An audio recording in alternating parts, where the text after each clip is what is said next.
Assalamu alaikum dear students, hope you'll be fine. I'm your English teacher and today I'm going to recapitulate chapter 21, the sixth blind man. Okay, question number 1 is, why did the sixth blind man began to touch the elephant? ये जो 6 अंधे आदमी थे ये क्यों elephant को हाथ लगाने लगे? The sixth blind man began to touch the elephant because they wanted to know more about the elephant. वो इसीलिए उसको हाथ लगाने लगे, उसको छूने लगे क्योंकि उसको वो एलिफेंट के बारे में बहुत और कुछ जानना चाहते थे. Okay, question number 2, which part of the elephant did the first blind man touch? जो ये पहला ब्लाइंड मैन था उसने एलिफेंट की किस पार्ट को, किस हिस्से को हाथ लगाया? The first blind man touch the body of the elephant. जो पहला आदमी था अंधा आदमी, उसने एलिफेंट के जिस्म को हाथ लगाया, उसकी बॉडी को हाथ लगाया. ओके, क्वेश्चन नंबर 3 है, why did the second blind man say that the elephant is like a spear? क्यों दूसरे अंधे आदमी ने बोला कि एक एलिफेंट जो एक स्पेयर की तरह हो? स्पेयर एक छुरा होता है, एक चाकू की तरह होता है, नोकीला, जिसमें जो जंगल में जो शिकार करने के लिए बना होता है, जिसमें जंगल में जानवरों को मारते हैं.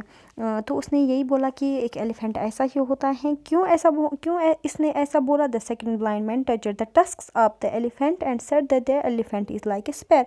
क्योंकि उसने एलिफेंट के टस्क को छुआ था. टस्क होते हैं जो बड़ी जो दांत होती है एलिफेंट जो बाहर होते हैं, 2 दांत, उनको हाथ लगा और फिर उसने बोला कि ये एलिफेंट एक स्पेयर की तरह होता है.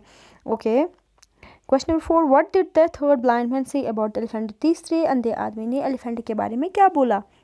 The third blind man said the elephant is like a snake.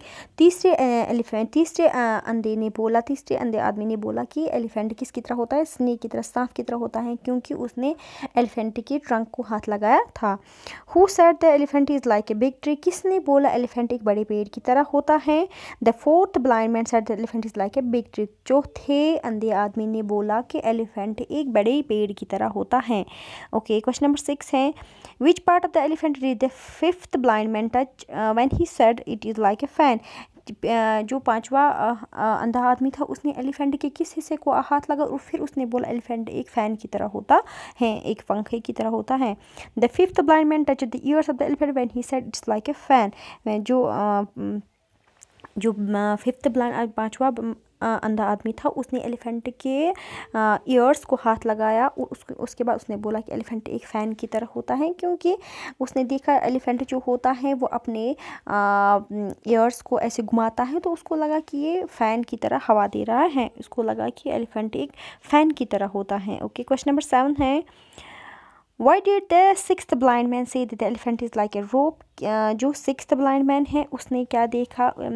Elephant is like a rope. उसने कैसे बोला एलिफेंट एक रोप की तरह होता है? The sixth blind man touched the tail of the elephant and said that the elephant is like a rope.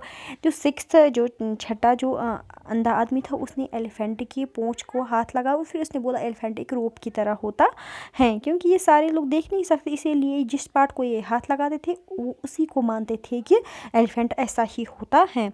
Okay, question number 8 है, which of the blind man was right about the elephant shape? कौन सा अंधा आदमी सही था elephant की shape के बारे में? कोई भी नहीं था. None of the blind man was right about the elephant shape. कोई भी एलिफेंट की शेप के बारे में सही नहीं था, क्योंकि वो सारे अंधे थे और वो एग्जैक्ट नहीं बोल पाते. जो वो जिस हिस्से को वो हाथ लगाते थे वो उसी को एलिफेंट की शेप मानते थे. ओके, क्वेश्चन नंबर 9 है, do you think arguing with each other without full knowledge is good? क्या आपको लगता है किसी के साथ बहस करना किसी चीज़ के बारे में तो जिसके बारे में आपको पूरी नॉलेज नहीं होती है, तो क्या ये सही है, क्या ये ठीक है? No, arguing with each other without full knowledge is not good.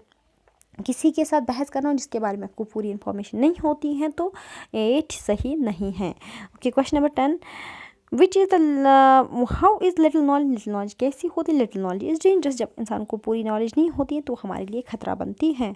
Okay, 1 word answer है, one who can not see उसको ब्लाइंड बोलते हैं, one who can not hear deaf बोलते हैं, one who can not speak जो बोल नहीं पाता है डम बोलते हैं, one who can not walk जो चल नहीं पाता उसको लैम बोलते हैं. Okay, this was all about chapter 21. I hope you might have learned this chapter. I'll come with the next video lecture. Till then, recapitulate and memorize this chapter. Stay healthy, stay blessed, and keep learning.